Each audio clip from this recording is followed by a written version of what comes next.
Namaste, Assalamu alaikum, Shalom, Ni hao, Buenos dias, Hirsuche, Aquaba, Welcome, what up though? This is the weekly recorded recitations of Holy Scriptures. Weekly Holy Scriptures recorded recitations. Portion numero 19, Terumah. The date today in the Earth calendar is 124.6.6, semicolon 72, semicolon 1, full 12. And again, the portion this week is numero 19, which is Terumah. That includes, within the Torah, Terumah, which is Shmot 25:1 a 27:19. Within the Bhagavad Gita, it is the Arjuna Vishada Yogehe, which is numero 1, chapter numero 1. Within the Digha Nikaya, it is the Mahapadana Sutta numero 3, so it's the Sutta numero 14, chapter numero 3. Within the Gospels, it is Mark 9 a 10. Within the Quran, it is Surah Taha, which is numero 20. And within the Tao Te Ching, it is chapters 28 a 33.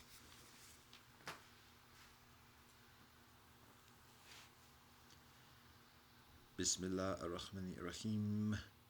Allah wabha. Deus noster qui es in celis, sanctificator nomen tuum, vaheguru sanam. Thou could thou fehung thou. Ja. Baruch ata Adonai Eloheinu melech haolam hamotzi lachem min haaretz. Kyrie eleison. Sivu mastu savajikatehi. Sabe sata bavantu sukitatam. Vagabia. Ubuntu. Shabonam. Fekako. Aquaba upendo na amani. Womijaka. Sheshe. Kamusunida. Domo arigato. Pilama yela wakan taka. Talk of Dokashin good. God, we thank you for all that you bless us. Go remember the God. Ata Jama Yata Fanami. Aho. Om Shanti Shanti Shantihi. Amen.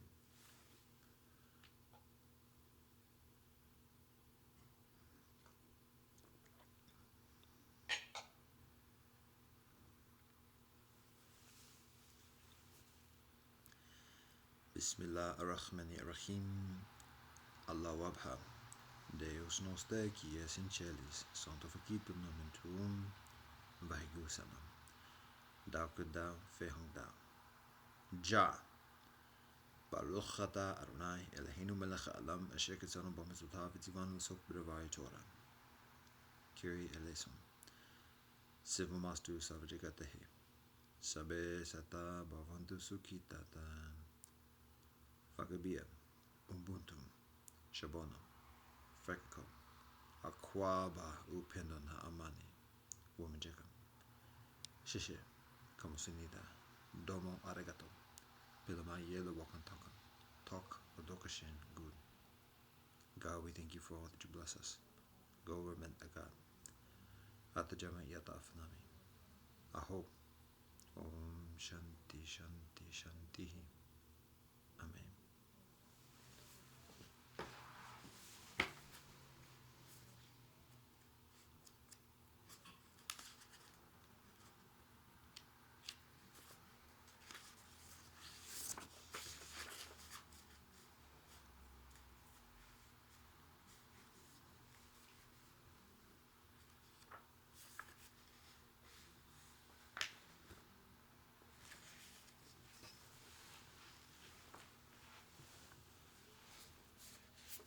Torah,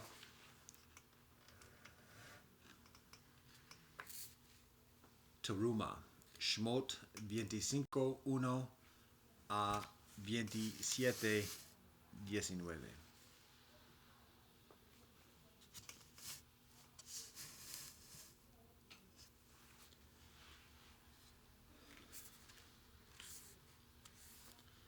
The Lord spoke to Moshe, saying, Speak to the children of Israel, and have them take for me an offering. From every person whose heart inspires him to generosity, you shall take my offering. And this is the offering that you shall take from them: gold, silver, and copper, blue, purple, and crimson wool, linen, and goat hair, ram skins dyed red, tachash skins, and acacia wood, oil for lighting, spices for the anointing oil and for the incense, shocham stones and filling stones for the ephod and for the choshen. And they shall make me a sanctuary, and I will dwell in their midst, according to all that I show you, the pattern of the Mishkan, and the pattern of all its vessels, and so shall you do. They shall make an ark of acacia wood, 2.5 cubits its length, 1.5 cubits its width, and 1.5 cubits its height. And you shall overlay it with pure gold from inside and from outside. You shall overlay it, and you shall make upon it a golden crown all around. And you shall cast 4 golden rings for it, and you shall place them upon its 4 corners, 2 rings on its one side and 2 rings on its other side. And you shall make poles of acacia wood, and you shall overlay them with gold. And you shall bring the poles into the rings on the sides of the ark to carry the ark with them. The poles of the ark shall be in the rings, they shall not be removed from it. And you shall place into the ark the testimony which I will give you.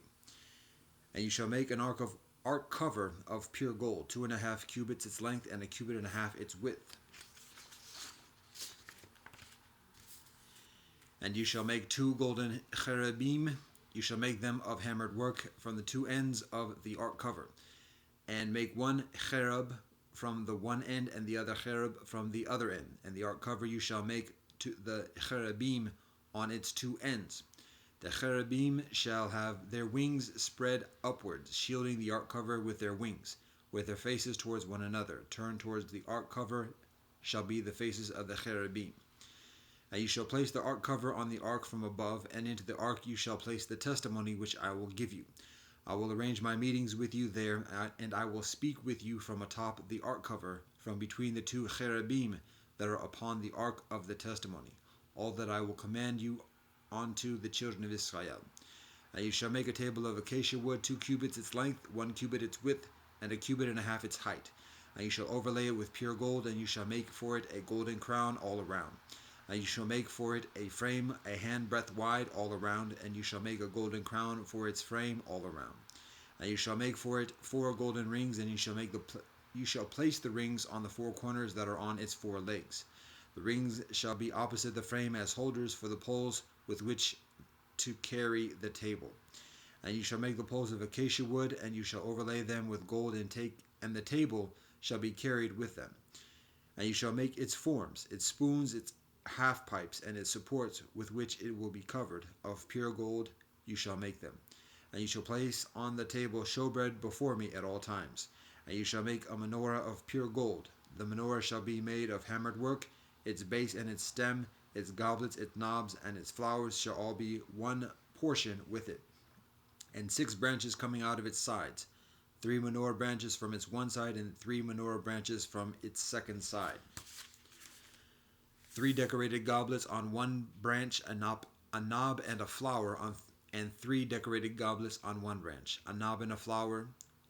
So for the 6 branches that come out of the menorah. And on the stem of the menorah shall be 4 decorated goblets, its knobs and its flowers, and a knob under the 2 branches from it, and a knob under the 2 branches from it, and a knob under the 2 branches from it. So for the 6 branches that come out of the menorah. Their knobs and their branches shall all be 1 portion with it. All of it shall be 1 hammered mass of pure gold.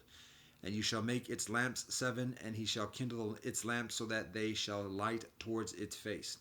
And its tongs and its scoops shall be of pure gold. He shall make it of a talent of pure gold with all these implements. Now see and make according to their pattern which you are shown on the mountain. And the Mishkan you shall make out of 10 curtains, consisting of twisted fine linen and blue, purple, and crimson wool. A cherubim design of the work of a master weaver you shall make them.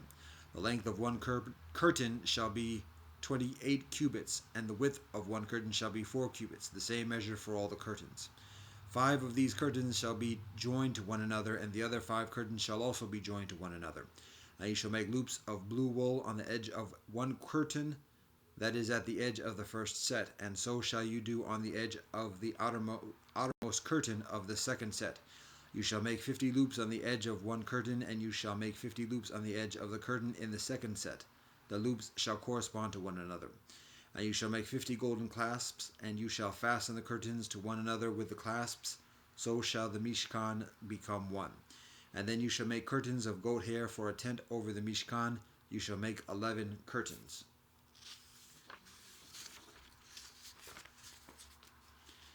The length of one curtain shall be 30 cubits, and the width of one curtain 4 cubits, the same measure for the 11 curtains. And you shall join the 5 curtains by themselves, and the other 6 curtains by themselves, and you shall fold the sixth curtain before the front of the tent. And you shall make 50 loops on the edge of one curtain which is at the edge of the first set, and 50 loops on the edge of the outermost curtain of the second set. And you shall make 50 copper clasps. You shall bring the clasps into the loops, and you shall fasten the tent together so that it will become one. And the overhanging excess in the curtains of the tent, half of the extra curtain shall hang over the rear of the Mishkan.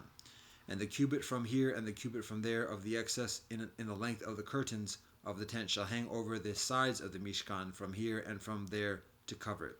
And you shall make a covering for the tent of ram skins dyed red, and a covering of tachash skins above. And you shall make the planks for the Mishkan of acacia wood upright. 10 cubits shall be the length of each plank, and a cubit and a half shall be the width of each plank.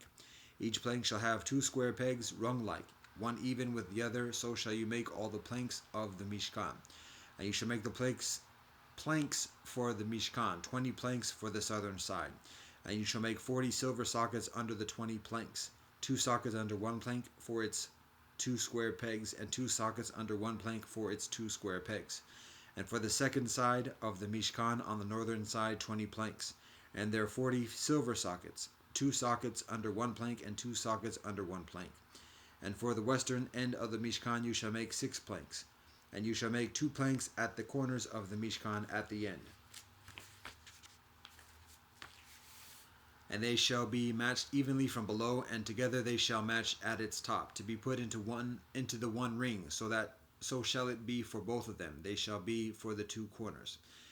And there shall be 8 planks, and their silver sockets, 16 sockets, 2 sockets under one plank, and 2 sockets under one plank. And you shall make bars of acacia wood, 5 for the planks of one side of the Mishkan, and 5 bars for the planks of the second side of the Mishkan, and 5 bars for the planks of the rear side of the Mishkan on the westward end. And the middle bar in the midst of the planks shall extend and penetrate from one end to the other end. And you shall overlay the planks with gold, and their rings you shall make of gold as holders for the bars, and you shall overlay the bars with gold. And you shall erect the Mishkan according to its proper manner, as you will have been shown on the mountain. And you shall make a dividing curtain of blue, purple, and crimson wool, and twisted fine linen. The work of a master weaver, he shall make it in a woven cherubim design. And you shall place it on 4 pillars of acacia wood overlaid with gold. Their hooks shall be gold on 4 silver sockets. And you shall place the dividing curtain beneath the clasps. You shall bring there on the inner side of the dividing curtain the ark of the testimony, and the dividing curtain shall separate for you between the holy and the holy of holies. And you shall place the ark cover over the ark of the testimony in the holy of holies. And you shall place the table on the outer side of the dividing curtain, and the menorah opposite the table on the southern side of the Mishkan. And you shall place the table on the northern side. And you shall make a screen for the entrance of the tent of blue, purple, and crimson wool, and twisted fine linen, the work of an embroiderer.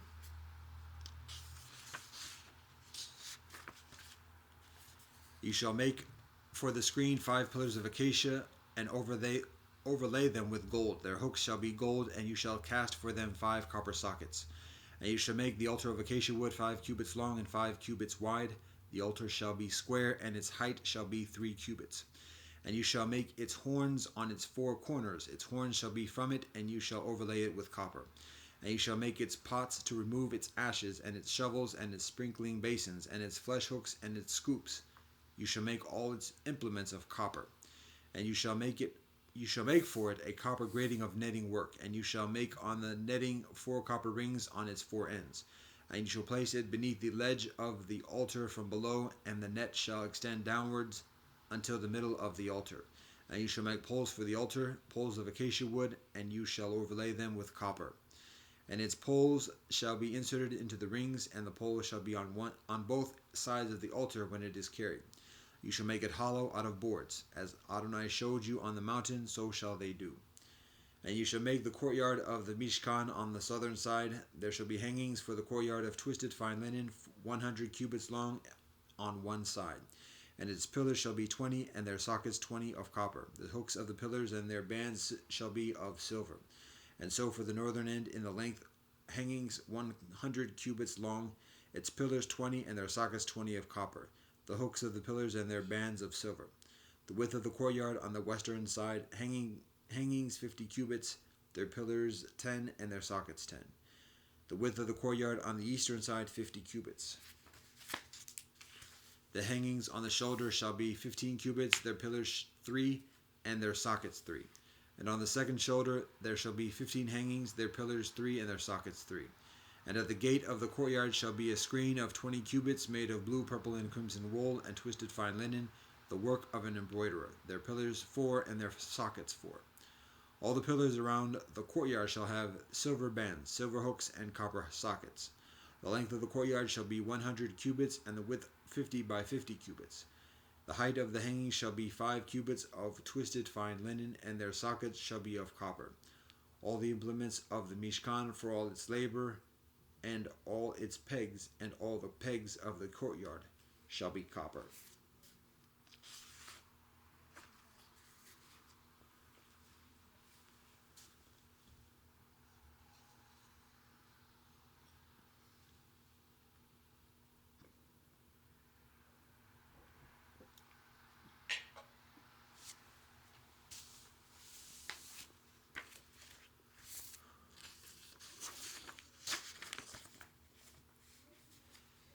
Bhagavad Gita, chapter 1. Arjuna Vishada Yogahe, numero 1.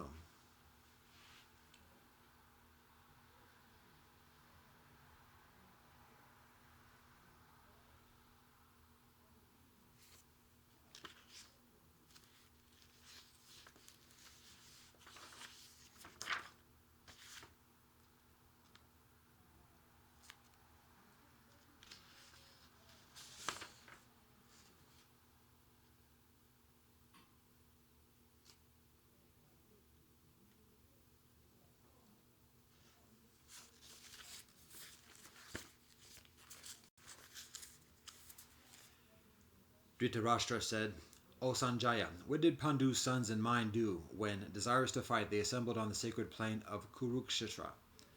Sanjaya said, on seeing the Pandava army arrayed for battle, King Duryodhana went to his teacher and spoke these words. O teacher, behold the great army of the sons of Pandu, arrayed by your talented disciple, the son of Drupada.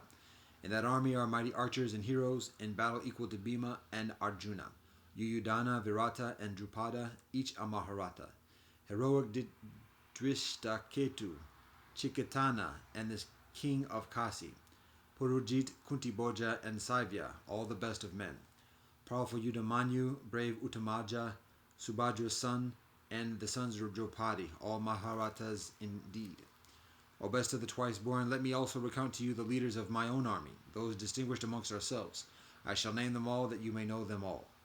Yourself and Bhishma, and Karna, Kripa, who is ever victorious in war, Ashvatthama, Vikarna, Jayadrata, and Somadatta's son, and many other heroes besides, armed with many weapons, each well skilled in battle, and all resolved to lay down their lives to serve my cause.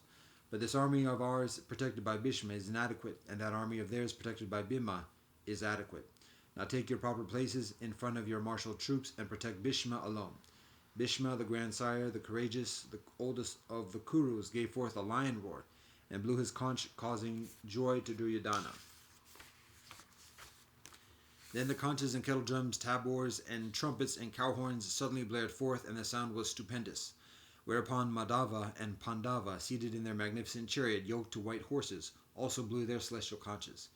Hrishikesa blew his conch, the Panchajanya, Dhananjaya, the Devadatta, and Vrikodara, the doer of fearful deeds, blew his great conch, the Pandra. King Yudhishthira, the son of Kunti, blew his conch, the Anantavijaya, and Nakula and Sahadeva blew the Sugarsha and the Manipushpaka. The great archer, the king of Kasi, the great warrior Shikanda, Drishtadyumna, and Virata, the unconquered Satyaki, Drupada and the sons of Draupadi, and the mighty son of Subhadra, O master of the earth, each blew his own conch. And the tumult And that tumult, resounding through heaven and earth, rent the hearts of Dhritarashtra's followers. Then, O Master of the Earth, seeing Dhritarashtra's army standing in battle array and the clash of arms about to begin, Arjuna, whose ensign bore the device of a monkey, spoke as follows to Krishna. Arjuna said, O Achyuta, between the two armies draw up my chariot, that I may behold those who stand there eager to fight, and may know on the eve of battle with whom I must contend. I would observe those who are gathered here to fight, desiring on the field of battle the welfare of the evil-minded son of Dhritarashtra. Sanjaya said, O Bharata, thus addressed by Gudakesa, Krishna drew up the excellent chariot between the two armies, facing Bhishma, Drona, and all the rulers of the earth, and said, Behold, O Partha, all the Kurus here assembled.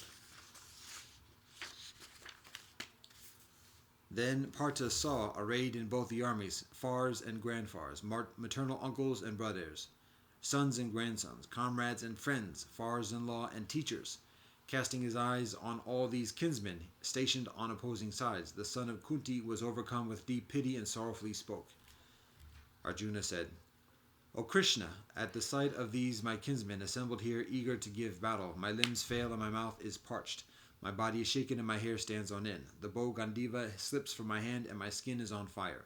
I cannot hold myself steady. My mind seems to whirl. O Kesava, I see omens of evil. Nor do I perceive, O Krishna, any benefit in slaughtering my own people in battle. I desire neither victory nor empire, nor even any pleasure. O Govinda, of what avail to us is empire? Of what avail are enjoyments and even life itself? Our fars and uncles, sons and grandsons, fars-in-law and brothers-in-law, teachers and other relatives, for whose sake we desire kingdom, enjoyments, and pleasures, are arrayed here in battle, having staked their wealth and lives. These, O Madhusadana, I would not kill, though they should kill me, even for the sake of sovereignty over the three worlds, how much less for this earth.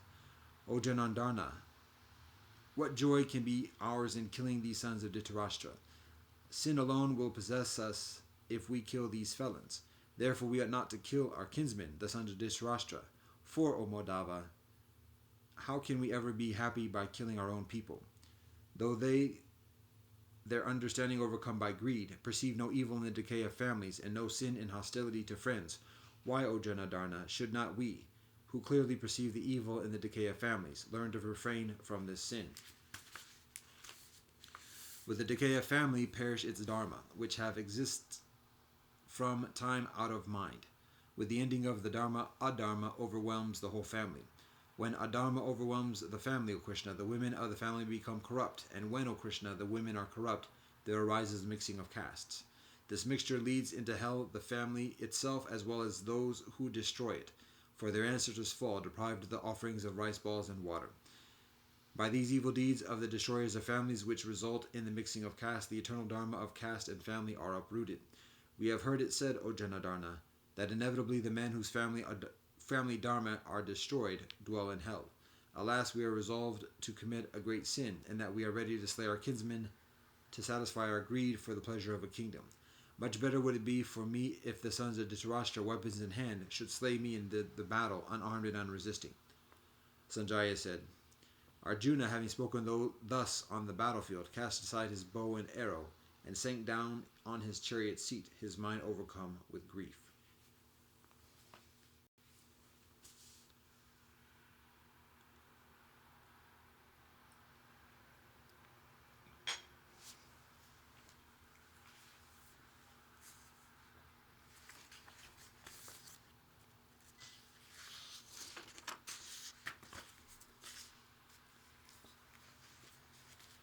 Diganakaya, the Mahapadana Sutta 14, numero 3.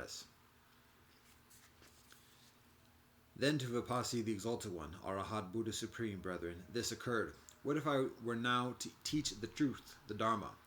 Then to him, brethren, this occurred. I have penetrated this Dharma, deep, hard to perceive, hard to understand, calm, sublime, no mere dialectic, subtle, intelligible only to the wise. But this is a race devoting itself to the things to which it clings, devoted thereto, delighting therein. And for a race devoting itself to the things to which it clings, devoted thereto, delighting therein, this were a matter hard to perceive, to wit, that this is conditioned by that, and all that happens is by way of cause. This too were a matter hard to discern. The tranquilization of all the activities of life, the renunciation of all substrata of rebirth, the destruction of craving, the death of passion, quietude of heart, nirvana. And if I were now to teach the Dharma, and other men did not acknowledge it to me, that would be wearisome to me, that would be hurtful to me. And then, verily, brethren, to Vipassi the Exalted One, Arhat Buddha Supreme, were revealed on the spur of the moment these verses unheard of before. This that through many toils I've won, enough, why should I make it known? By folk with lust and hate consumed, not this the Dharma that can be grasped. Against the stream of common thought, deep, subtle, difficult, delicate, unseen, 'twill be by passion's slaves, cloaked in the murk of ignorance. In these words, brethren, pondering over the matter, did the heart of Vipassi incline to be averse from exertion and not to preach the Dharma. Thereupon to one of the great Brahmas, when he became aware in thought of the thoughts of Vipassi, this occurred. Alas, the world will perish. Utterly, alas, will the world perish, now that the heart of Vipassi the Exalted One, Arhat Buddha Supreme, inclines to be averse from exertion and not towards preaching the Dharma.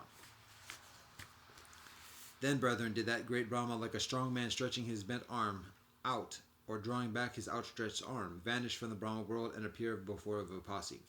And the great Brahma, brethren, draping his outer robe over one shoulder and stooping his right knee to the ground, raised his joined hands towards Vipassi, the Exalted One, the Arhat, the Buddha Supreme, and said, Master, may the Exalted One preach the Dharma. May the Welcome One preach the Dharma.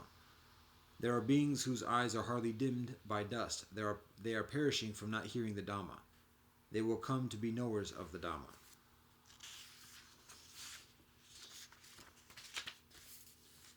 At these words, brethren, Vipassi, the Exalted One, Arhat Buddha Supreme, spoke thus to the great Brahma. To me too, O Brahma, did it occur. What if I now were to preach the Dharma? But I judged that the world was not fit for it, would not acknowledge it, and that would be wearisome for me, hurtful for me. And so, O Brahma, pondering over the matter, my heart inclined to be averse from exertion, and not towards preaching the Dhamma. But this great Brahma, brethren, addressed Vipassi a second time, and again the third time, saying, Master, let the Exalted One preach the Dhamma, let the Welcome One preach the Dhamma. There are beings whose eyes are but hardly dimmed with dust. They are perishing from not hearing the Dhamma. They will come to be knowers of the Dhamma. Then, brethren, when Vipassi, the Exalted One, Arhat Buddha Supreme, became aware of the entreaty of the Brahma, because of his pitifulness towards all beings, he looked down over the world with a Buddha's eye. And so looking, brethren, he saw beings whose eyes were nearly free from dust, and beings whose eyes were much dimmed with dust, beings sharp of sense and blunted with incense, beings of benevolent and of evil disposition, beings docile and indocile, some amongst them discerning the danger in rebirth and in other worlds, and the danger in wrongdoing. As in a pond of blue or red or white lotuses, some lotus plants born in the water grow up in the water, do not emerge from the water, but thrive sunken beneath. And other lotus plants born in the water and grown up in the water reach to the level, whilst other lotus plants born in the water and grown up in the water stand thrusting themselves above the water, undrenched by it. Even so, brethren, did Vipassi, the Exalted One, Arhat Buddha Supreme, look down over the world with a Buddha's eye. And seeing beings whose eyes were nearly free from dust, and beings whose eyes were dim with dust, beings sharp of sense and blunted incense, beings of benevolent and evil disposition, beings docile and indocile, and some amongst them discerning the danger in rebirth in other worlds, and the danger in wrongdoing. Thereupon that great Brahma, brethren, when he became aware in thought of the thoughts of Vipassi, spoke to him thus: As a crag on a crest of mountain standing, a man might watch the people distantly below. Even so do thou, O wisdom fair, ascending, O seer of all, the terraced heights of Dhamma. Look down from grief released upon the nations sunken in grief, oppressed with birth and age.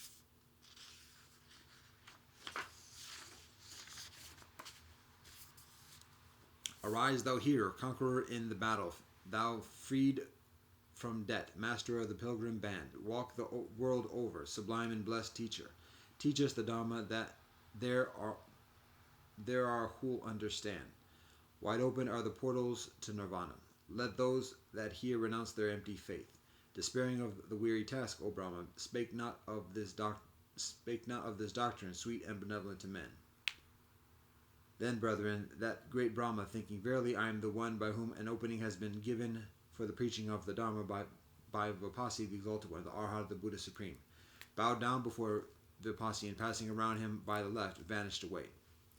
Then to Vipassi, brethren, the Exalted One, Arhat, Buddha Supreme, this occurred. To whom now should I first preach the Dharma? Who will quickly understand this doctrine? And he thought, there is Kanda, the Raja's son, and Tissa, the chaplain's son, both dwelling at Bandamati. They are learned, open-minded, and wise, and for long have had but little dust in their eyes.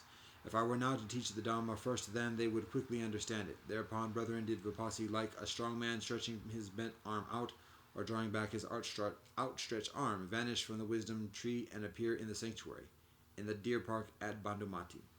And Vipassi, brethren, bade the park keeper, saying, Ho, you benevolent park keeper, go into Bandamati and tell Kanda, the Raja's son, and Tissa, the chaplain's son, that Vipassi, the Exalted One, Arhat Buddha Supreme, has arrived at Bandamati and abides in the Kema deer park. He wishes to see you. I, my master, replied the park keeper, and went to Bandamati and gave this message to Kanda and Tissa. Then they, ordering out their state carriages, mounted and drove out from Bandamati to the deer park, and distant as there was a road by they drove, and then alighting went on foot into the presence of Vipassi. And being come, they saluted Vipassi, the Exalted One, Arhat Buddha Supreme, and seated themselves beside him. To them Vipassi discoursed in due order, that is to say, he gave them illustrative talk on generosity, on right conduct, on heaven, on the danger, the vanity, and the defilements of lust, on the advantages of renunciation.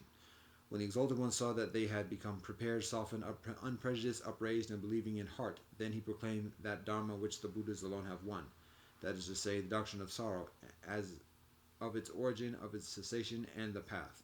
And just as a clean cloth from which all stain has been washed away will readily take the dye, just even so did Kanda and Tissa obtain, even while sitting there, the pure and stainless eye for the truth. And they knew, whatsoever has a beginning, in that is also inherent the necessity of passing away.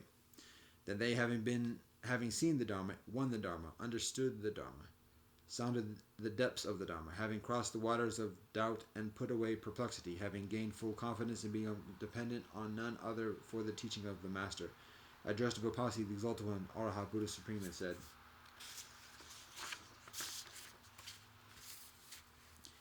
as if a man were to set up that which has been thrown down, or were to reveal that which has been hidden away, or were to point out the right road to him who has gone astray, or to bring a light into the darkness so that those who had eyes could see external forms, even so has the Dharma been made known in many a figure by the Exalted One. We here, Master, betake ourselves to the Exalted One as our guide, and to the Dharma. May we be suffered to go forth from the world under the Exalted One. May we be suffered to obtain ordination.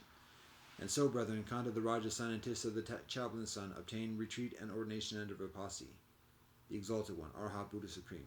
Then did Vipassi instruct, arouse, incite, and gladden with religious discourse, making clear the danger, the vanity, and the corruption of component things, and the advantage in nirvana. And they thus instructed, aroused, incited, and gladdened by his discourse, their hearts ere long, being void of grasping, were set free from the intoxicants. Now great multitude, brethren, of the inhabitants of Bandamati, some 84,000 souls, heard that Vipassi, the Exalted One, Arhat Buddha Supreme, had come to Bandamati and was staying at the sanctuary Kema, in the deer preserve, and how Kanda the Raja's son and Tissa the chaplain's son had actually, at his instigation, shaved their heads and put on the yellow robe, and had gone forth from the house into the homeless state. And hearing it, they thought, surely this is no ordinary religious rule. This is no common going forth, in that the Raja's son and the chaplain's son have had their heads shaved, have donned the yellow robe, and have gone forth from the house into the homeless state. Kanda and Tissa have indeed done this. Why then should not we? So all that multitude came out from Bandamati to see Vipassi, the Exalted One, Arhat Buddha Supreme, and when they were in his presence, they saluted him and sat down by him. And to them Vipassi discoursed, even as he had discoursed to Kanda and Tissa. And they too, as those who have gained full confidence and become dependent on none other for their teaching of the Master, addressed Vipassi even as Kanda and Tissa had done, asking that they might obtain ordination. And so, brethren, those 84,000 souls obtain retreat and ordination under Vipassi, the Exalted One, Arhat Buddha Supreme. Then did Vipassi instruct, arouse, incite, and gladden with religious discourse, making things the danger, the vanity, and the corruption of component things, and the advantages in nirvana. They thus instructed, aroused, incited, and gladdened by his discourse, their hearts ere long, being void of grasping, were set free from the intoxicants. Now great multitude, brethren, of recluses, some 84,000, heard from the multitude of Vipassi's visitation, and they too went out from Bandhamati to see him. And to them did Vipassi likewise discourse, and it happened even so with them. And their hearts were too ere long were set free from the intoxicants. Now at that time, brethren, a vast company of bhikshus was staying at Bandhamati, and to Vipassi, the Exalted One, Arhat Buddha Supreme, as he meditated in solitude, this idea arose in his mind. There is now a vast company of bhikshus dwelling at Bandhamati. What if I were now to grant leave to the bhikshus and say, fare ye forth, brethren, on the mission that is for the benevolent and the many, for the happiness of the many, to take compassion on the world, to work profit, to work benefit and benevolence and happiness to angels and men. Go not singly, go in pairs. Teach ye, brethren, the truth, lovely in its origin, lovely in its progress, lovely in its consummation, both in the spirit and in the letter. Proclaim ye the higher life in all its fullness and in all its purity. Beings there are whose eyes are hardly dimmed with such perishing with dust, perishing because they hear not the Dhamma. Further, after every 6 years have passed, come ye to Bandhamati, the royal residence, there to recite the summary of the rules of the order.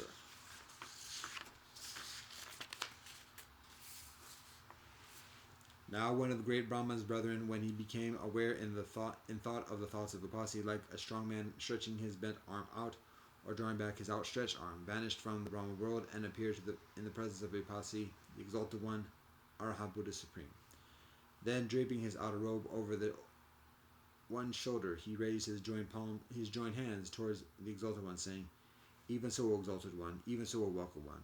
Let the Exalted One thus grant leave to this great company of bhikshus, as he has a mind to do.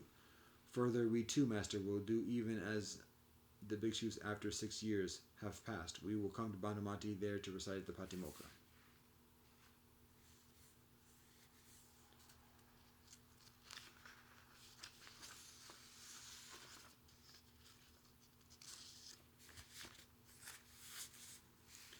Then Vipassi, brethren, arose towards eventide from his meditations and told the bhikshus of what he had deliberated and of the visitation of the great Brahma.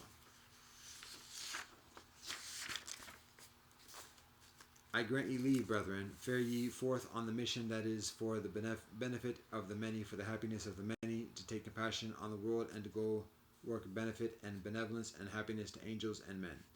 Go not singly, but in pairs. Teach ye, brethren, the truth, lovely in its origin, lovely in its progress, lovely in its consummation, both in the spirit and in the letter.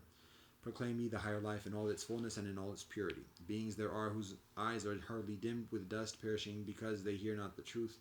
They will become knowers of the Dhamma. Further, brethren, after 6 years have passed, come ye to Bandhamati, there to reconcile the Patimokkha.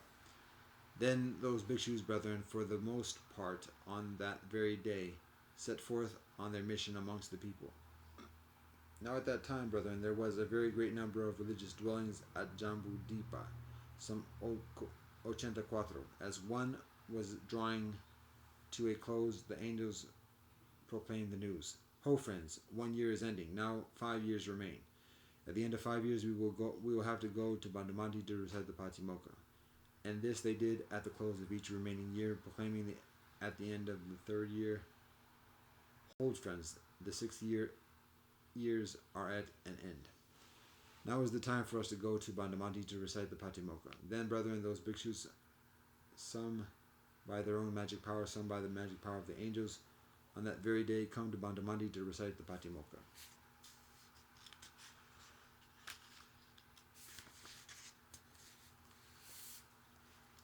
Then verily, brethren, did Vipassi, the Exalted One, Arhat Buddha Supreme, thus rehearse a Patimokkha. How may ye best the flesh subdue. Be patient, brethren, for be forbearing. What is the highest, what the best? Nirvana, brethren, says the Buddhas. For he's no wanderer who harms his fellow man, he's no recluse who works his righteous injury. Work ye no evil, give yourselves to benefit. Cleanse ye your hearts, so runs the Buddha's word. Blame not, strike not, restrain self in the law. With temperance, eat, lonely, seek, rest and sleep. Give to thoughts sublime. So runs the Buddha's word. At one time, my brethren, was dwelling at Ukata in the delectable wood, beneath a giant salt tree. Now, to me, as I meditated in solitude, this idea rose in my mind. There is but one abode of beings easily accessible that I have not dwelt in for a long time, and that is amongst the angels of the pure mansions. Now, what if I were now to repair thither?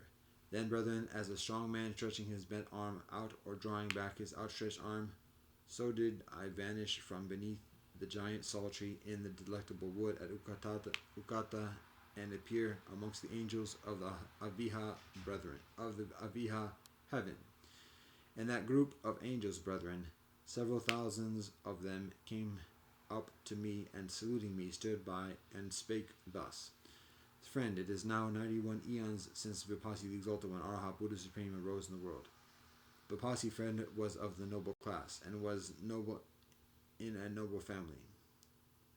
Vipassi, friend, was by family a Kondanya.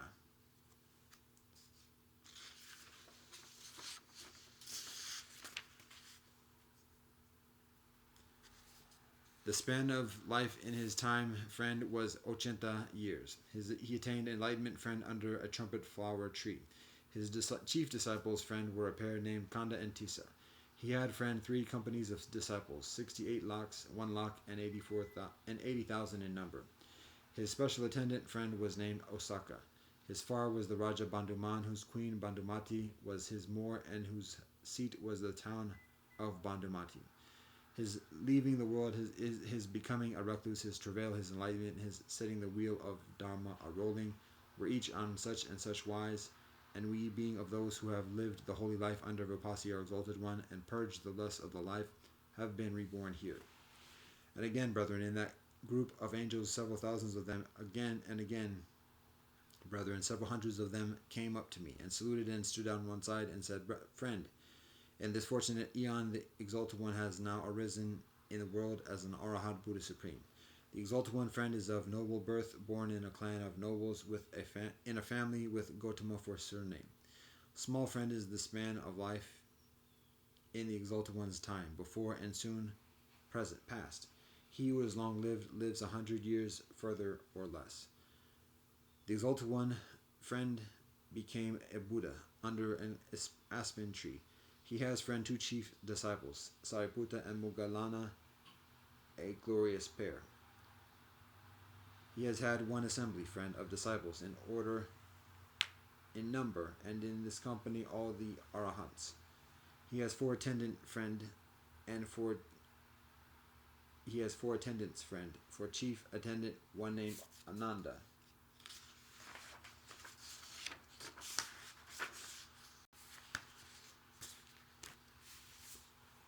His far friend is the Raja Suddhodana, whose wife Maya is his moor, and whose seat is the town of Kapilavatthu. His leaving the world, his becoming a recluse, his travail, his enlightenment, his setting the wheel of Dharma a-rolling, were each on such and such a wise. And we, friend, being of those who live the holy life under our Exalted One, and purged the lust of the flesh, have been reborn here. Thereafter, brethren, I resorted not only to the Aviha angels, but also to the home of the cool angels, and so, including both the Aviha angels,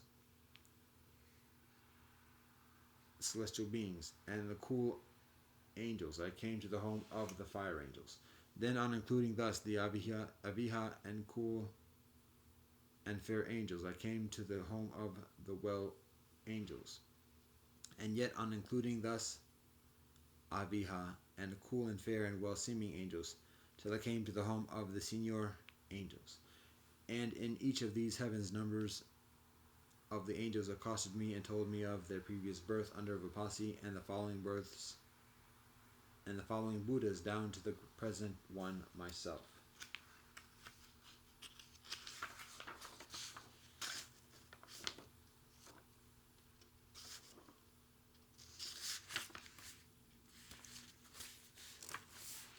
Thus, brethren, through his clear discernment of that principle of the Dhamma, is the Tathagata able to remember the Buddhas of old, who attained final completion, who cut off obstacles, who cut down barriers, who have ended the cycle, who have escaped from all sorrow, so that he can remember as to their birth, their names, their families, the span of life usual in their time, their pair of disciples, and their congregants, and their congregations of disciples, and can say, of such were the birth of those exalted ones, such were their names, such were their ethics, their doctrines, their wisdom, how they lived, and how they gained emancipation. Thus spake the Exalted One, and the brethren, pleased at heart, rejoiced at the words of the Exalted One.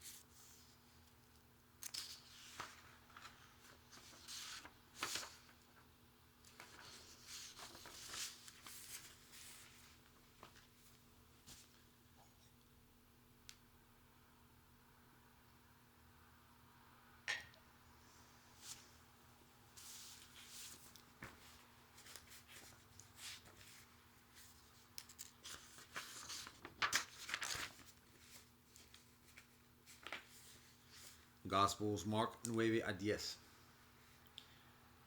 And he said to them, truly I tell you, some who are standing here will not taste death before they see that the sovereignty of God has come with power. After 6 days, Jesus took Peter, James, and John with him and led them up a high mountain where they were all alone. There he was transfigured before them.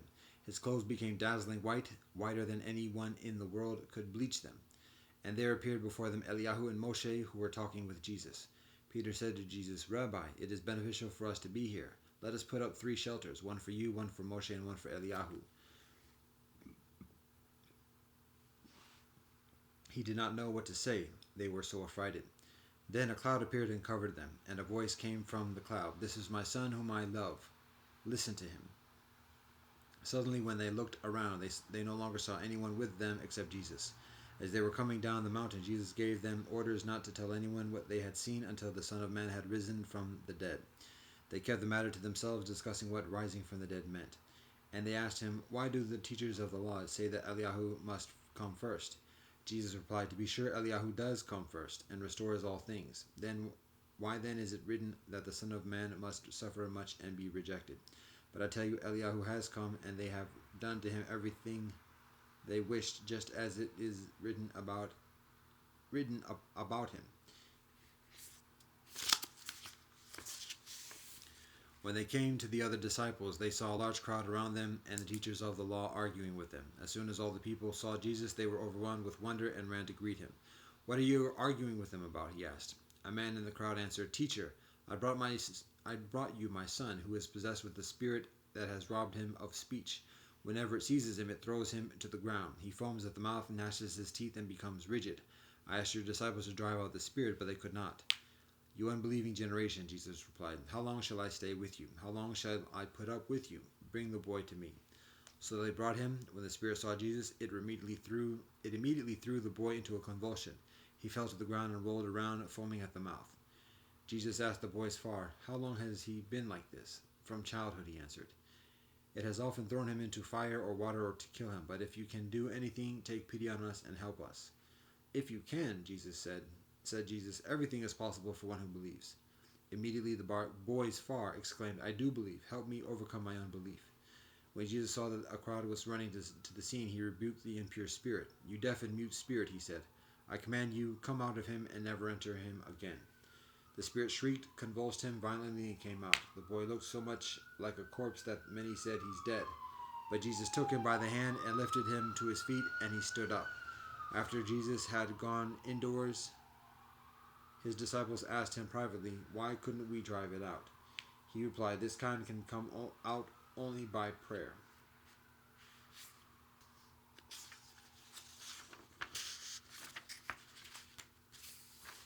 They left that place and passed through Galilee. Jesus did not want anyone to know where they were, because he was teaching his disciples. He said to them, "The Son of Man is going to be delivered into the hands of men. They will kill him, and after 3 days he will rise." But they did not understand what he meant and were afraid to ask him about it. They came to Capernaum. When he was in the house, he asked them, What were you arguing about on the road?" But they kept quiet because on the way they had argued about who was the greatest. Sitting down, Jesus called the 12 and said, "Anyone who wants to be first must be the very last, and the servant of all." He took a little child whom he placed amongst them. Taking the child in his arms, he said to them, "Whoever welcomes one of these little ones in my name welcomes me, and whoever welcomes me does not welcome me, but the one who sent me." "Teacher," said John, "we saw someone driving out demons in your name, and we told him to stop because he was not one of us."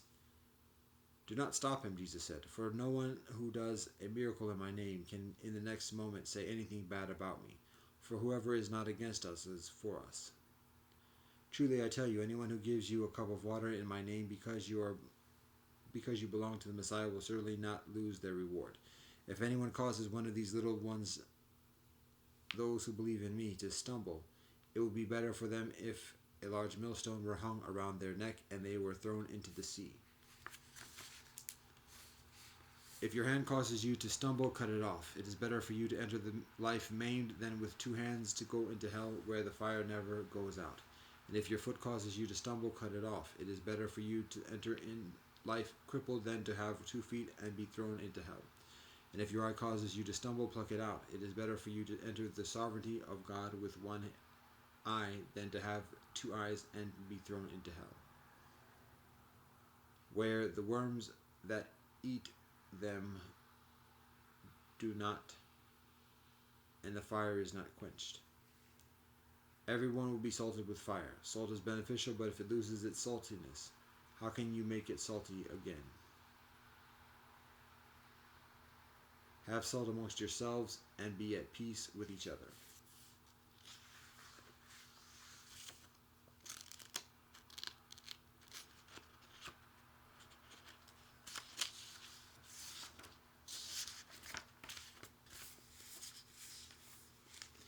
Jesus then left that place and went into the region of Judea and across the Jordan. Again, crowds of people came to him, and as was his custom, he taught them. Some Pharisees came and tested him by asking, "Is it lawful for a man to divorce his wife?" "What did Moshe command you?" he replied. They said, "Moshe permitted a man to write a certificate of divorce and send her away." "It was because your hearts were hard, that Moshe wrote you this law," Jesus replied. "But at the beginning of creation, God made them male and female. For this reason, a man will leave his far and more and be united to his wife, and the two will become one flesh. So they are no longer 2, but one flesh. Therefore, what God has joined together, let no one separate."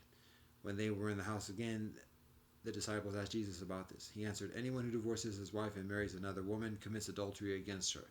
And if she divorces her husband and marries another man, she commits adultery." People were bringing little children to Jesus for him to place his hands on them, but the disciples rebuked them.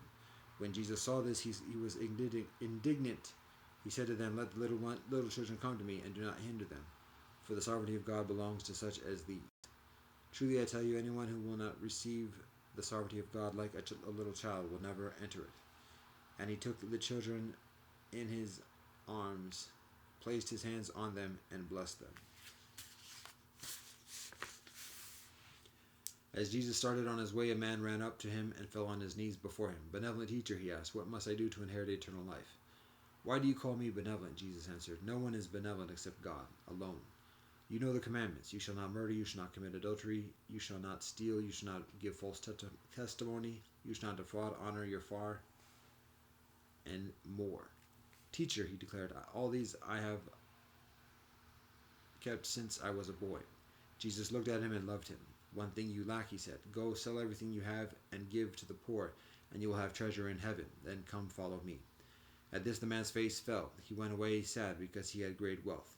Jesus looked around and said to his disciples, "How hard it is for the rich to enter the sovereignty of God." The disciples were amazed at his words, but Jesus said again, "Children, how hard it is to enter the sovereignty of God. It is easier for a camel to go through the eye of a needle than for someone who is rich to enter the sovereignty of God." The disciples were even further amazed and said to each other, "Who then can be saved?" Jesus looked at them and said, "With man this is impossible, but not with God. And all things are possible with God." Then Peter spoke up. "We have left everything to follow you." "Truly I tell you," Jesus replied, "no one who has left home or brothers or sisters or more or far or children or fields or me and the gospel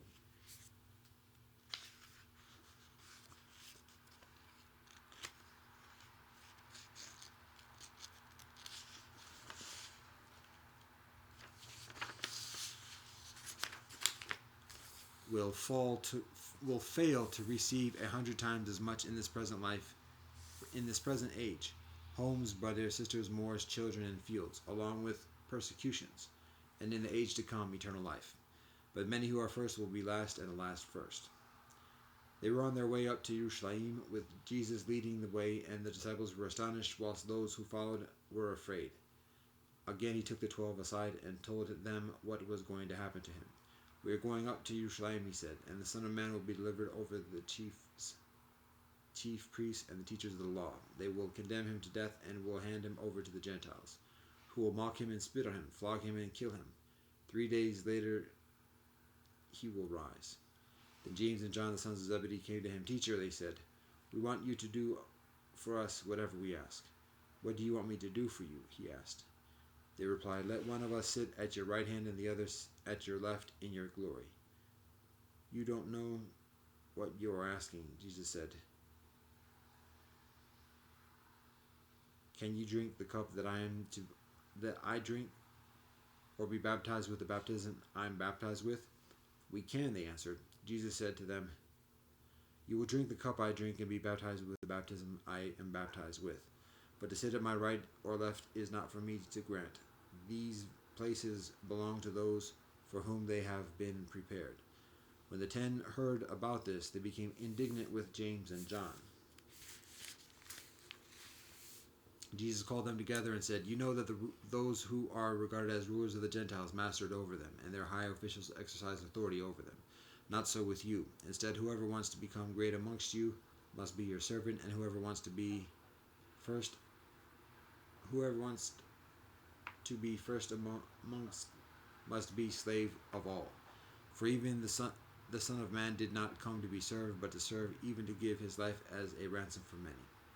Then they came to Jericho. As Jesus and his disciples, together with a large crowd, were leaving the city, a blind man, Bartimaeus, which means the son of Timaeus, was sitting by the roadside, begging.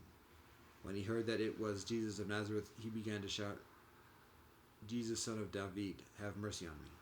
Many rebuked him and told him to be quiet, but he shouted all the further, "Son of David, have mercy on me." Jesus stopped and said, "Come, call him." So they called to the blind man, "Cheer up, on your feet, he's calling you." Throwing his cloak aside, he jumped to his feet and came to Jesus. "What do you want me to do for you?" Jesus asked him. The blind man said, "Rabbi, I want to see." "Go," said Jesus, "your faith has healed you." Immediately he received his sight and followed Jesus along the road.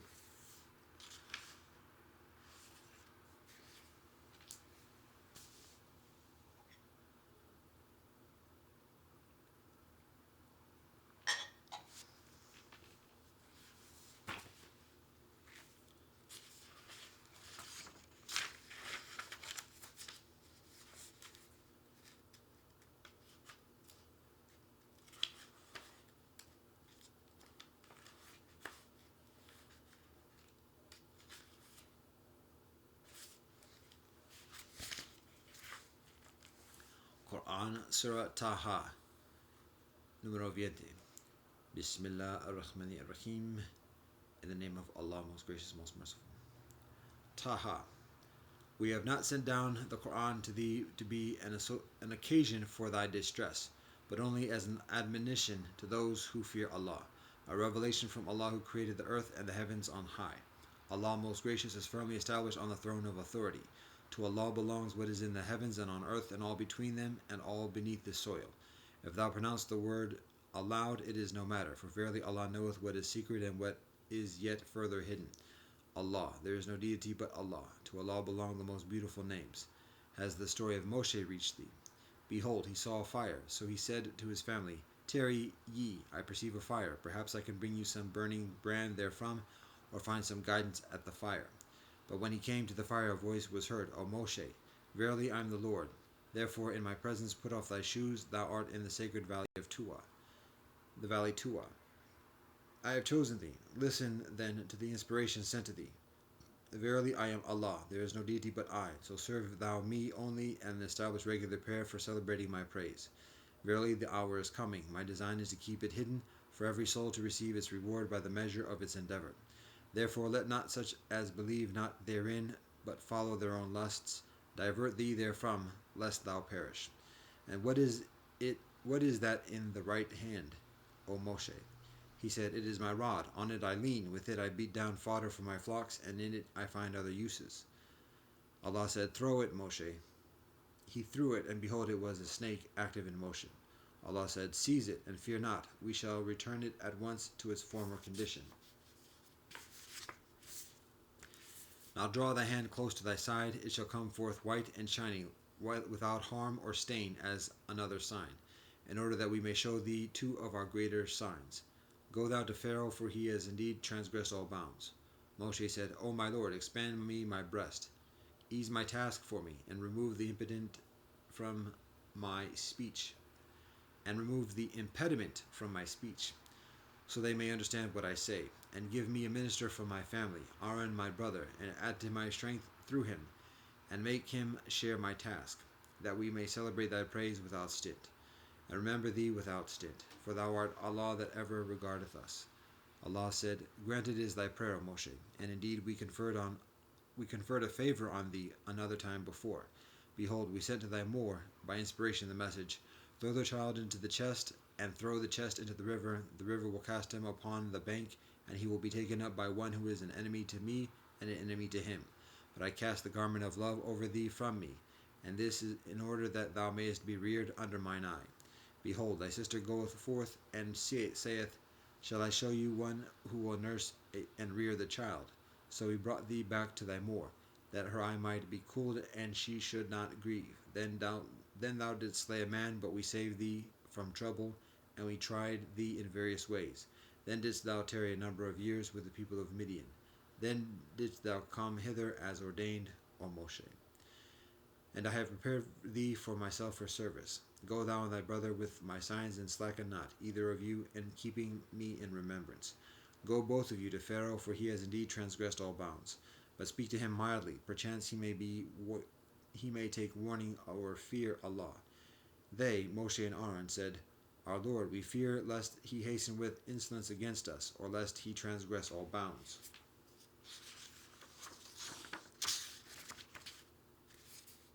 Allah said, Fear not, for I am with you, I hear and see everything. So go ye both to him, and say, Verily we are apostles sent by thy Lord, send forth therefore the children of Israel with us, and afflict them not. With a sign indeed have we come from thy Lord, and peace to all who follow guidance. Verily it has been revealed to us that the penalty awaits those who reject and turn away. When this message was delivered, Pharaoh said, Who then, O Moshe, is the Lord of you too? He said, Our Lord is Allah, who gave to each created thing its form and nature, and further gave it guidance. Pharaoh said, What then is the condition of previous generations? He replied, The knowledge of that is with my Lord, duly recorded. My Lord never errs nor forgets. Allah, who has made for you the earth like a carpet spread out, has enabled you to go about therein by roads and channels, and has sent down water from the sky. With it have we produced diverse pairs of plants, each separate from the others.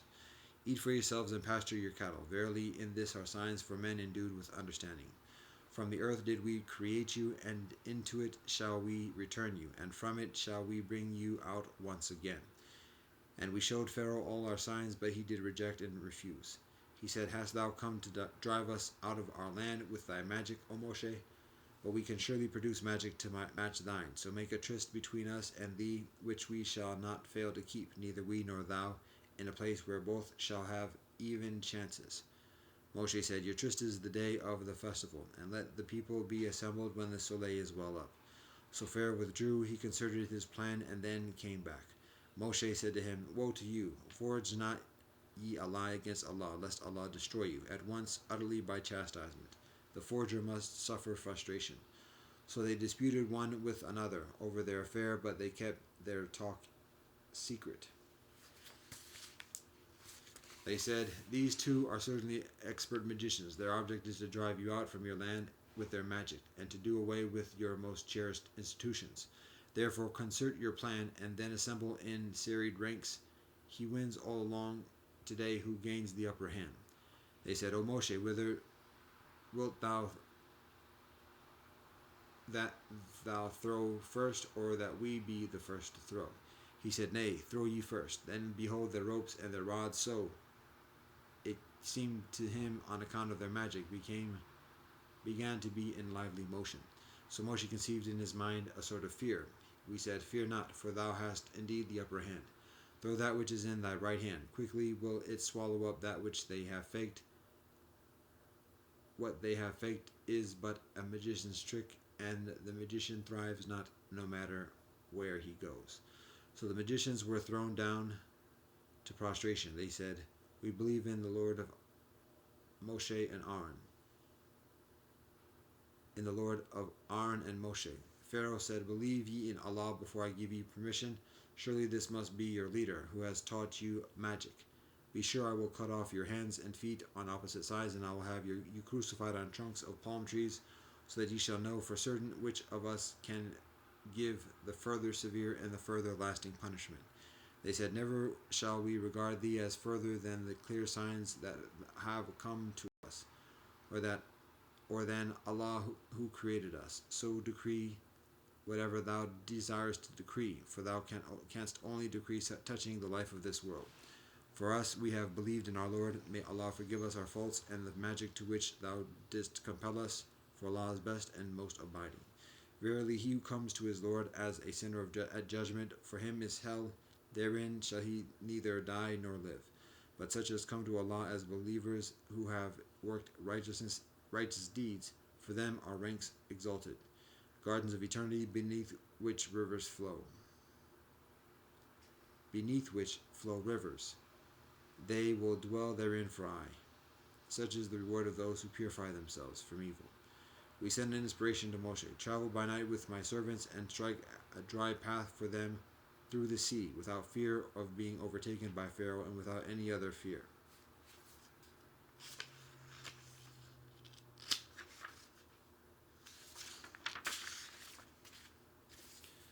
Then Pharaoh pursued them with his forces, but the waters completely overwhelmed them and covered them up. Pharaoh led his people astray instead of leading them aright.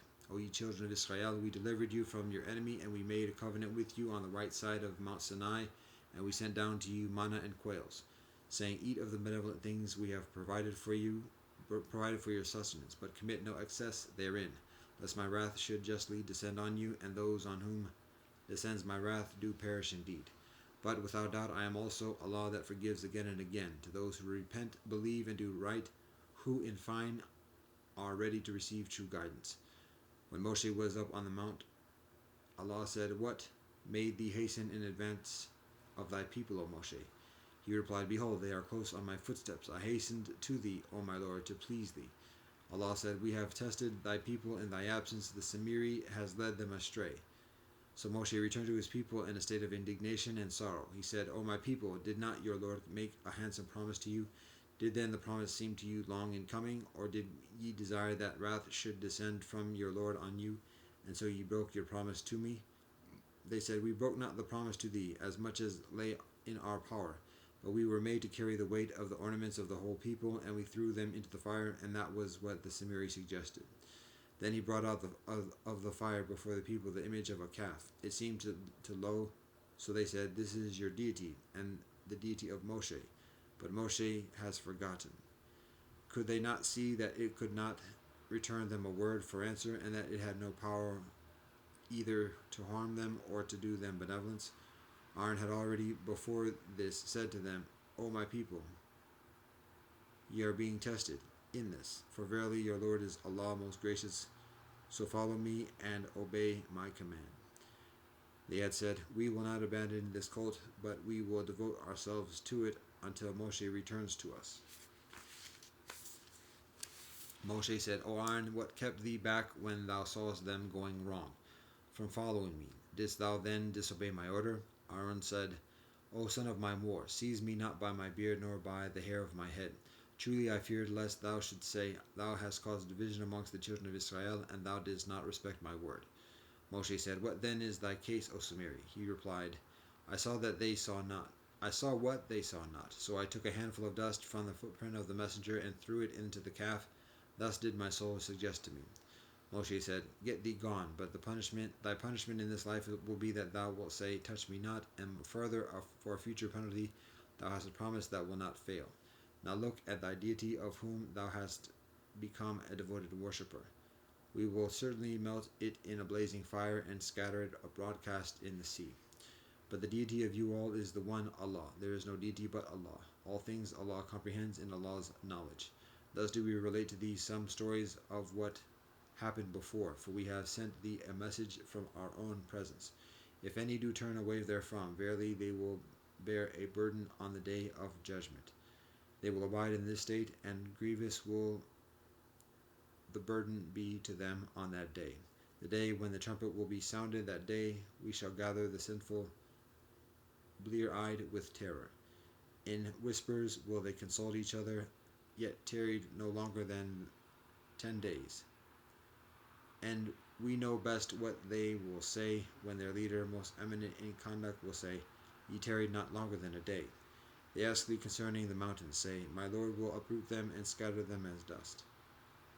Allah will leave them as plain, smooth, and level. Nothing crooked or curved will thou see in their place.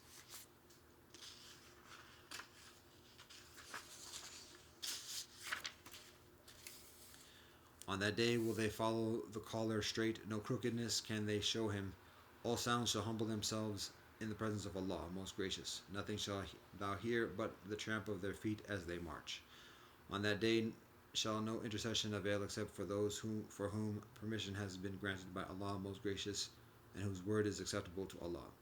Allah knows what appears to Allah's creatures as before or after or behind them, but they shall not compass it with their knowledge. All faces shall be humbled before Allah, the living, the self-subsisting. Eternal, hopeless, indeed, will be the man that carries iniquity on his back.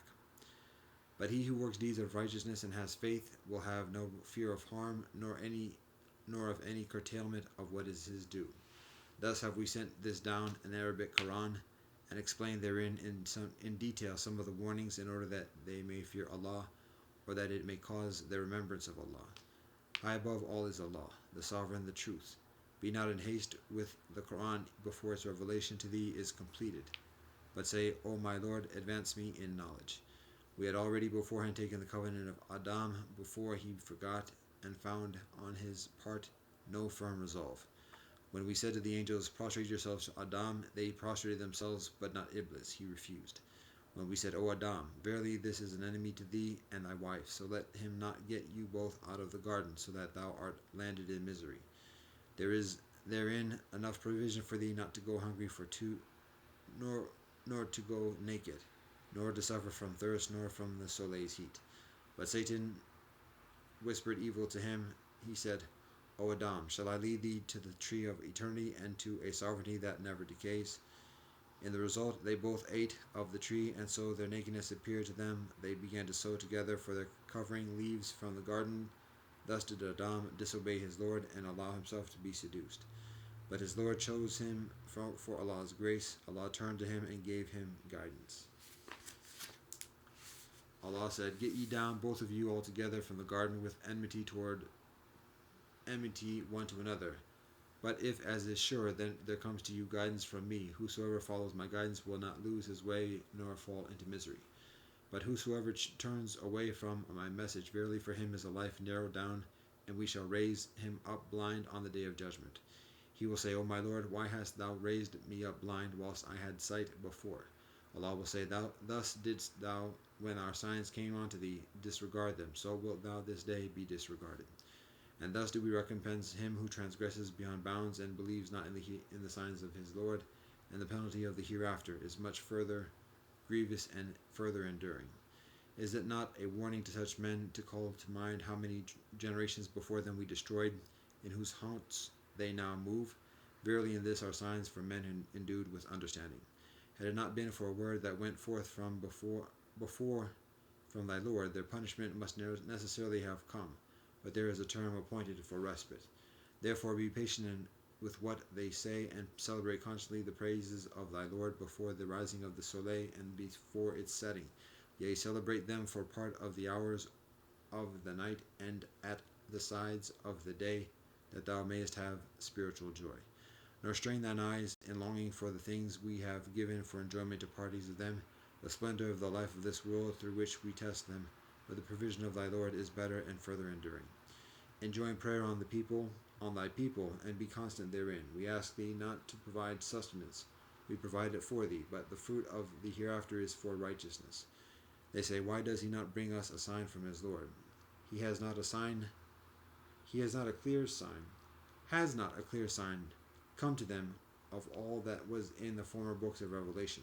And if we had inflicted on them a penalty before this, they would have said, O Lord, if thou hast sent us an apostle, we should certainly have followed thy signs before we were humbled and put to shame.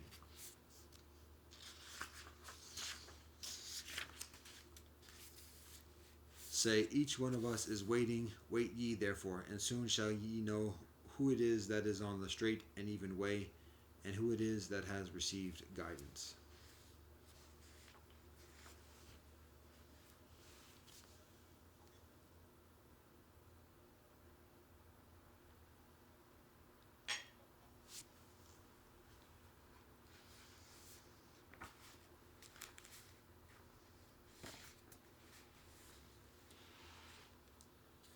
Tao Te Ching, chapters 28 y 33. Know the masculine, hold to the feminine, be the watercourse of the world. Being the watercourse of the world, the eternal virtue does not depart. Return to the state of the infant. Know the white, hold to the black. Be the standard of the world. Being the standard of the world, the eternal virtue does not deviate. Return to the state of the boundless. Know the honor, hold to the humility. Be the valley of the world. Being the valley of the world, the eternal virtue shall be sufficient. Return to the state of plain wood. Plain wood splits, then becomes tools. The sages utilize them, and then become leaders. Thus the greater whole is undivided.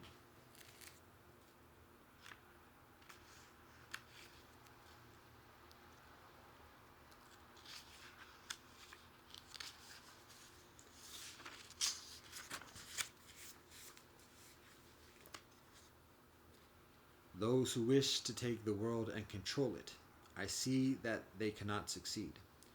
The world is a sacred instrument. One cannot control it. The one who controls it will fail. The one who grasps it will lose. Because all things either lead or follow, either blow hot or cold, either have strength or weakness, either have ownership or take by force.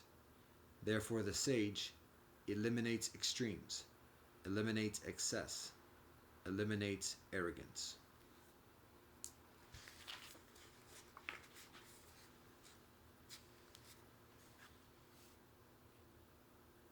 The one who utilizes the Tao to advise the ruler does not dominate the world with soldiers. Such methods tend to be returned. The place where the troops camp, thistles and thorns grow. Following the great army, there must be an inauspicious year. A benevolent commander achieves result, then stops, and does not dare to reach for domination. Achieves result, but does not brag. Achieves result, but does not flaunt. Achieves result, but is not arrogant. Achieves result, but only out of necessity. Achieves result, but does not dominate. Things become strong and then get old. This is called contrary to the Tao. That which is contrary to the Tao soon ends.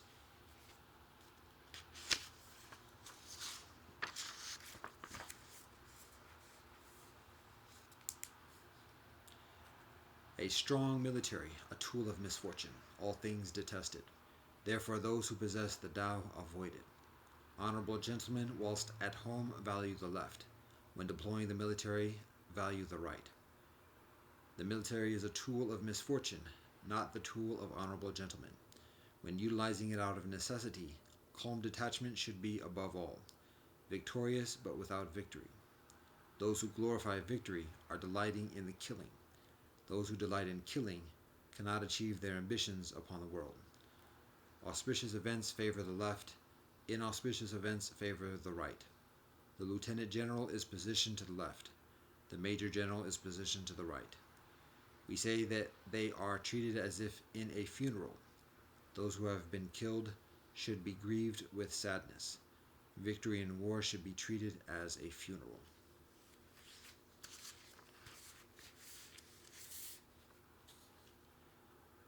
The Tao, eternally nameless. Its simplicity, although imperceptible, cannot be treated by the world as subservient. If the sovereign can hold on to it, all will follow by themselves. Heaven and earth together in harmony will rain sweet dew. People will not need to force it. It will adjust by itself. In the beginning there were names. Names came to exist everywhere. One should know when to stop. Knowing when to stop, thus avoiding danger. The existence of the Tao in the world is like streams in the valley into rivers and the ocean.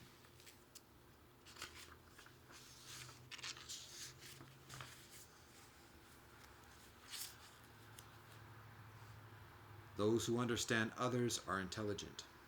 Those who understand themselves are enlightened. Those who overcome others have strength. Those who overcome themselves are powerful. Those who know contentment are wealthy. Those who proceed vigorously have willpower. Those who do not lose their base endure. Those who die but do not perish have longevity.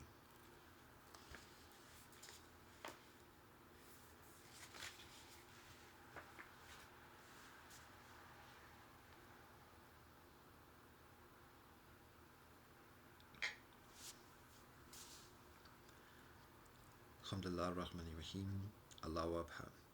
Deus nos de qui es in celis, sanctificator nomen tuum, Vaheguru Satnam.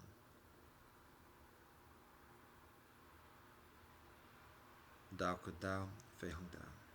Ja. Baruch Ata Adonai, Eloheinu melech ha'olam, asher ketzanu b'mitzvotav v'tzivanu l'sok b'dvar Torah. Kyrie eleison. Sivomastu savajikatehi. Sabe sata bavantu sukitata. Vagabia. Ubuntu. Shabono.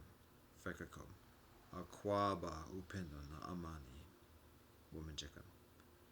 Shishe. Kamosunida. Domo arigato. Pilama yelo wakantaka. Talk Adoka Shingu. God, we thank you for all that you bless us. Government of God. Ata Jama Yata Fanami. Aho. Om Shanti Shanti Shanti. Amen.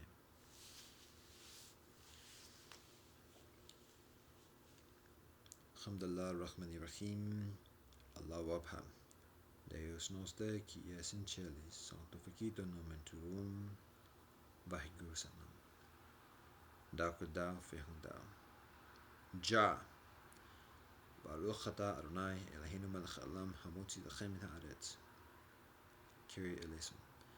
Sivomastu savajikatehi. Sabe sata bavantu sukitata. Vagabia. Ubuntu. Shabono. Fekako. Akwaba upendo na amani. Womenjeka. Shishe. Kamosunida. Domo arigato. Pilma yelo wakantaka. Talk Adokashin good.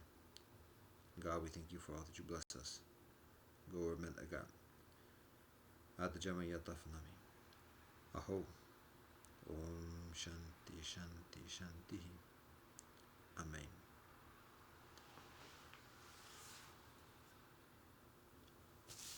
Namaste. Assalamu alaikum. Shalom. Adios. Ajen. Tehejakaris. Asmudbo. Kele Fred. My love and peace.